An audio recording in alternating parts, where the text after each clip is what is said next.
வணக்கம். இது எஃப்னா தமிழ் டிவியின் இலங்கையின் இன்றைய காலை செய்திகள். மாணவி கடத்தல், பல தகவல்கள் அம்பலம்.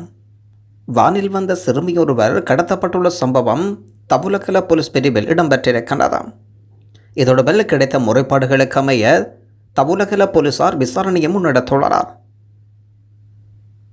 காலை வேளை இடம்பெற்றுள்ள இந்த சிறுமி ஹெந்துஸ்த பிரதேசத்தில் தங்கியிருப்பர் என்றும் தன்னுடைய தோழியுடன் பாடசாலைக்கு சென்று கொண்டிருந்த போது வானில் வந்த இனந்தெரியாத நபர்களால் கடத்தி செல்லப்பட்டுள்ளார். இந்த கடத்தல் தனிப்பட்ட காரணங்களுக்காக இடம்பெற்றுள்ளமை கண்டறியப்படுகின்றது. சம்பவம் தொடர்பில் முன்னெடுக்கப்பட்ட விசாரணையில் அந்த வேன் புலனுறவையில் கைவிடப்பட்ட நிலையில் அன்றைய தினமே மீட்கப்பட்டிருந்தது. வேன் சாரதி கம்பளையில் வைத்து கை செய்யப்பட்டிருக்கின்றார். சந்தேக நபரான 30 வயதான சாரதி கம்பளை பிரதேசத்தினைச் சேர்ந்தவர் என்றும் கடத்திய சந்தேக நபரை கை செய்வதற்கு தற்போதைய 3 போலீஸ் குழுக்கள் ஈடுபட்டுள்ளதாக அறிக்கையில் சொல்லப்படுகின்றது. கடத்தி செல்லப்பட்ட பாடசாலை மாணவி தொடர்பாக போலீஸ் நடவடிக்கையில் சிக்கிய சாரதி. கண்டே போலீஸ் பிரிவுக்கு உட்பட்ட பகுதியில் மாணவியொருவர் வேனில் கடத்தப்பட்ட சம்பவம் தொடர்பில் அதன் சாரதி கை செய்யப்பட்டுள்ளார்.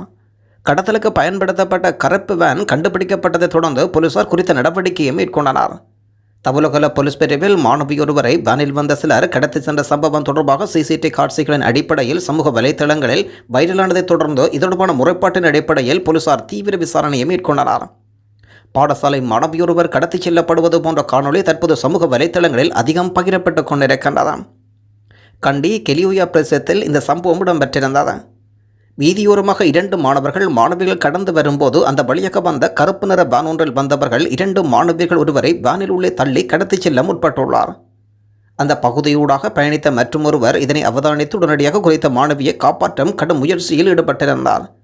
எனினும் காப்பாற்ற சென்ற குறித்த நபரை அதே வாகனத்தில் கடத்தி சென்றதாகவும் கடத்தப்பட்ட மாணவி காப்பாற்ற சென்ற நபர் ஆகிய இருவருக்கும் என்ன நடந்த தொடர்பான தகவல்கள் எதுவும் வெளியாகி இருக்கவில்லை.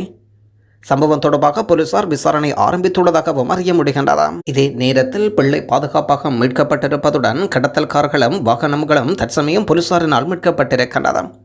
சம்பவத்தின் வீடியோ பதிவுகள் ஆதாரத்தின் அடிப்படையில் மாணவியை கடத்தி 50 லட்சம் ரூபாய் கப்பம் கேட்ட பிரதான சந்தேக நபரும் கைது செய்யப்பட்டுள்ளார். யாழ்ப்பாணத்தில் திடீரென மயங்கி வீழ்ந்த ஒருவர் உயிரிழப்பு. யாழ்ப்பாணத்தில் யோகாசன பயிற்சி செய்து கொண்டிருந்த ஒருவர் திடீரென மயங்கி வீழ்ந்து உயிரிழந்திருக்கின்றார். கொக்குவிலைச் சேர்ந்த ரவீந்திரன் சுதாகர் என்ற 42 வயதுடைய நபரை உயிரிழந்திருக்கின்றார். யோகாசன பயிற்சியில் ஈடுபட்ட வேளை திடீரென மயங்கி வீழ்ந்தவரை யாழ்ப்பாண வைத்தியசாலையில் அனுமதித்த நிலையில் சிகிச்சை பலனின்றி உயிரிழந்திருப்பதாக யாழ்ப்பாண வைத்தியசாலை நிர்வாகம் அறிவிக்கின்றது. சீரற்ற காலநிலையினால் பசறையிலிருந்து மடுகஸ்தலவை செல்லும் வீதியில் பரமாங்கடை சந்திக்கு அருகாமையில் பாரிய மண்மீட்டு கற்கள் சரிந்து வீதியில் வீழ்ந்திருக்கின்றன. குறித்த வீதியுடனான போக்குவரத்துகள் முற்றாக தடைப்பட்டிருக்கின்றன. ரணில் விக்ரமசிங்க மற்றும் சஜித் பிரேமதாச ஆகியோர் இணைய வேண்டும் என்று நாமல் ராஜபக்ச அறைகூவல். ஐக்கிய தேசிய கட்சியிலிருந்து பிரிந்து சென்றவர்கள் மீள ஒன்றிணைய வேண்டும் என்று ஸ்ரீலங்கா பொதுஜன கட்சியின் தேசிய அமைப்பாளர் நாமல் ராஜபக்ச வலியுறுத்துகின்றார். இலங்கையின் பழமையான கட்சியான ஐக்கிய தேசிய கட்சி பலமடைய வேண்டும் என்ற கருத்து வெளியிட்டுள்ளார். ஐக்கிய தேசிய கட்சியும் ஐக்கிய மக்கள் சக்தியும் ஒன்றிணைய வேண்டும் என்று வலியுறுத்தப்பட்டு வரும் நிலையில் நாமல் ராஜபக்ச சாதகமான பதிலை வெளியிடுகின்றார். தமிழ் தேசிய கட்சிகளின் ஒற்றுமை மிக அவசியம். தமிழ் தேசிய பரப்பில் இருக்கும் அனைவரும் ஒற்றுமைப்பட வேண்டியது மிக அவசியம் என்றும் ஒற்றுமைப்படுவது தமிழினத்துக்கு பெரும் பலமாக இருக்கும் என்றும் தர்மலிங்கம் சித்தார்த்தன் அறிவிக்கின்றார். ஒற்றுமையினூடாக ஏற்படுகின்ற பலத்தை கொண்டு தமிழ் மக்களுடைய தேசிய இனப்பிரச்சினைக்கான தீர்வை காண்பதற்குரிய நடவடிக்கைகள் தொடர்ந்து எடுக்கப்படும். நாங்கள் எல்லோரும் முதலில் ஒற்றுமைப்பட வேண்டும் என்றிருக்கின்ற நிலைமையில் அத்தகைய ஒற்றுமை ஏற்படுத்த வேண்டிய தேவை ஏற்படுகின்றது. ஏனெனில் தமிழ் தேசியத்துடன் பயணிக்கின்ற எமது வடகிழக்கு மக்கள் கடந்த தேர்தலில் அதற்கான மாறான பயணத்தில் ஈடுபட்டது தெரிந்ததாக சித்தார்த்தன் தனது நேர்காணலில் குறிப்பிடுகின்றார். இதே நேரத்தில் வடகிழக்கு மாகாணங்கள் இருக்கும் தமிழ் கட்சிகளை ஒருங்கிணைக்கும் செயற்பாடுகள் இடம்பெற்று கொண்டு வந்தாலும் இதோடுமான ஆதரவை ராமநாதன் அர்ச்சுனாவிடம் கேட்கப்பட்டிருந்தது. ராமநாதன் அர்ச்சுனா அவர்கள் இதற்கு எதிர்ப்பு வெளியிட்டிருக்கின்றார். தமிழ் இனத்துக்காகவும் தமிழ் ஈழத்தை பெற்றுக் கொடுப்பதற்காகவும் சகல தமிழ் கட்சிகளையும் ஒன்றாக இணைக்கின்றார்கள். ராமநாத அர்ச்சுனா இதற்கு போகவில்லை என்றும் கருத்து வெளியிட்டிருக்கின்றார் சமூக வலைத்தளங்களில். தமிழ் மக்களால் துரோகம் இழைத்த கட்சியினர் இப்போது மக்களால் புறக்கணிக்கப்பட்டு இருப்பதனால் மக்கள் ஏற்றுக்கொள்ளப்பட்டவர்கள் ஒன்று சேர்ந்து எது செய்ய விளைகின்றார்கள் என்பது மக்களுக்கு நன்றாகவே தெரியும் என்றும் சொல்லப்படுகின்றது. கடந்த 75 வருட நாடாளுமன்ற அரசியல் வரலாற்றில் தமிழினம் சந்தித்த இன்னல்களும் சிங்கள பௌத்த இனவாத தலைவர்களும் மட்டுமல்ல, அவர்களோடு திடமரபில் இரகசிய கூட்டு வைத்திருந்த தமிழ் தலைவர்களும் பிரதான காரணம். காலத்தின் தீவை கருதி தமிழ் தேசிய மக்கள் முன்னணி நடத்திய சவப்பட்டி போராட்டம் யாருக்காக? தமிழ் மக்கள் இதன் விளைவுகள் என்ன? சிங்கள ஆட்சியாளர்கள் இதை ஏன் அனுமதித்தார்கள்? இவை பற்றி கேள்விகளுக்கு பதில் தேடுகின்றது ராமநாத அர்ச்சுனா அவர்களுடைய பதிவு. புதிய அரசாங்கத்துக்கு ஆதரவு வழங்க தயார் பிரித்தானியா சுட்டிக்காட்டுதல். இலங்கையின் புதிய அரசாங்க மாற்றத்தை ஏற்படுத்த பிரித்தானியா ஆதரவளிக்கும் என்றும் இலங்கைக்கான பிரித்தானிய உயர்ஸ்தானிகர் சுட்டிக்காட்டுகின்றார். இலங்கையில் புதிய அரசாங்கம் மிகப்பெரிய பெரும்பான்மையை பெற்றிருக்கின்றது. சர்வதேச சமூகம் அந்த அரசாங்கத்துக்கு ஆதரவளிக்க தயார். சர்வோதய இயக்கம் ஏற்பாடு செய்த விருது வழங்கும் விழாவில் இந்த கருத்தினை வெளிப்பட்டிருக்கின்றது. சீன நிறுவனத்துடன் ஒப்பந்தத்தை ரத்து செய்யுமாறு ஜனாதிபதியிடம் கோரிக்கை. இலங்கையில் மத்திய அதிவேக வீதி திட்டங்கள் மிகவும் தாமதமாக பொறுப்பான சீன நிறுவனத்துக்கு ஒப்பந்தத்தை ரத்து செய்யுமாறு ஜனாதிபதி கோரிக்கை.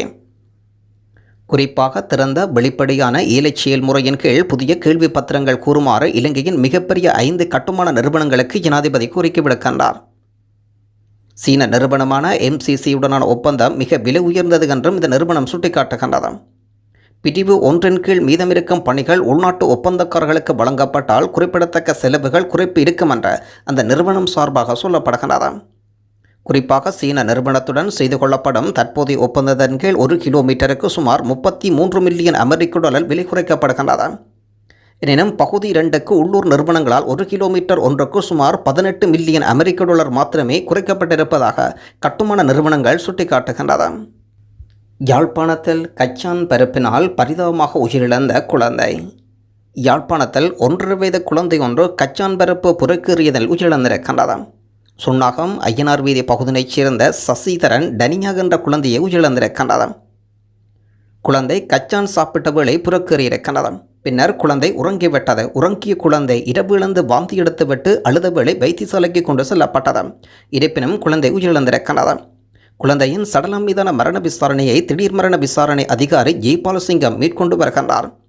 சுவாச குழாயில் வேர்க்கடலில் சிக்கியதனால் மரணம் சம்பவித்திருப்பதாக உடல்கூற்று பரிசோதனை தெரிய வந்திருப்பதாக ஜெய்பாலசிங்கம் அறிவித்திருக்கின்றார். சீனா செல்லும் ஜனாதிபதி 7 புரிந்துணர்வு ஒப்பந்தங்கள் கைச்சாத்து. ஜனாதிபதி அனுரகுமார திசாநாயக்கா சீன விஜயத்தின் போது முதலீடு, மீன்துறை, மீன்பிடித்துறை, பொருளாதாரம் உட்பட 7 புரிந்துணர்வு ஒப்பந்தங்கள் கையெழுத்தாகும் என்ற அமைச்சரவை பேச்சாளர் அறிவிக்கின்றார். புரிந்துணர்வு ஒப்பந்தங்களுக்கு மேலதிகமாக சர்வதேச நாணய நிதியத்துடன் கடன் மறுசீரமைப்பு திட்டத்துக்காக சீனாவின் உதவிகள், பொருளாதார மீட்சிக்காக சீனாவின் ஆதரவு குறித்தும் விவாதிக்கப்படும். சீன ஜனாதிபதி அழைப்பின் பேரில் ஜனவரி 14ஆம் தேதி தொடக்கம் 17ஆம் தேதி வரை சீனாவுக்கு அரசுமுறை பயணமாக ஜனாதிபதி அனுரகுமார் திசாநாயக்கா அந்த நாட்டுக்கு செல்லுகின்றார். ஜனாதிபதி திசாநாயக்கா பரஸ்பர ஆர்வம் இருக்கும் பல்வேறு துறைகள் குறித்தும் அந்த நாட்டு ஜனாதிபதியுடன் இருதரப்பு பேச்சுவார்த்தைகளை நடத்தியிருக்கின்றார். முன்மொழியப்பட்ட புரிந்துணர்வு ஒப்பந்தத்தின் விவசாயம், சுற்றுலா, கல்வி, தொழில்நுட்பம் போன்ற துறைகளும் அடங்கும். இலங்கை ரூபவாணி கூட்டுத்தாபனம் சுயாதீன தொலைக்காட்சி வலையமைப்பு டிஜிட்டல் மயமாக்குவதற்காக சீனாவின் ஆதரவு இலங்கை நாடும். சீன உதவியுடன் சூரிய மின்சக்தி திட்டங்கள் அறிமுகப்படுத்துவதும் புரிந்துணர்வு ஒப்பந்தம் ஒன்றில் உள்வாங்கப்படுகின்றது. முதலீடுகளை ஈர்ப்பதற்கான சாத்தியக்கூறுகள் ஆராய்வதற்காக சிச்சுவான் மாகாணத்தின் தலைநகரான செங்கூவில் தொழில்நுட்ப பூங்காக்கள், வாகன அசம்பிள் ஆலைகளை ஜனாதிபதி பார்வையிட இருப்பதாகவும் அறிய முடிகின்றது. புளி 1 கிலோ 2000 ரூபாய். உள்ளூர் சந்தையில் புளிக்கான தட்டுப்பாடுகள் ஏற்பட்ட நிலையில் ஹட்டனில் 1 கிலோ புளி 2000 ரூபாவுக்கு சில்லறை விலைக்கு விற்பனை செய்யப்பட்டுவத நிலையில் ஏற்பட்டுள்ளதாக வியாபாரிகள் கவலை வெளியிடுகின்றனர். தற்பொழுது புளிய மரங்களில் அறுவடை இல்லை என்றாம். மார்ச் இறுதிக்குள் புளி காய்க்கும் வரை இந்த தட்டுப்பாடுகள் தொடரும் என்றும் வியாபாரிகள் கவலை வெளியிடுகின்றனர். பாதுகாவலர் ஒருவர் அடித்து கொலை, 1.4 மில்லியன் ரூபாய் பணம் கொள்ளை.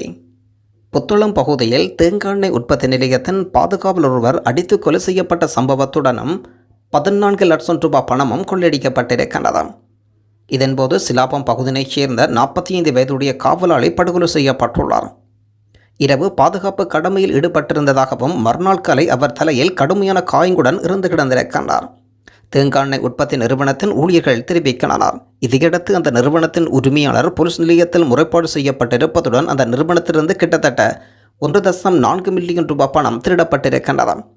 முறைப்பாட்டினை அடுத்து மேற்கொள்ளப்பட்ட விசாரணையின் போது இந்த குற்றத்துடன் தொடர்புடைய சந்தேக நபர் ஒருவரை முந்தள போலீசார் கைது செய்துள்ளனர்.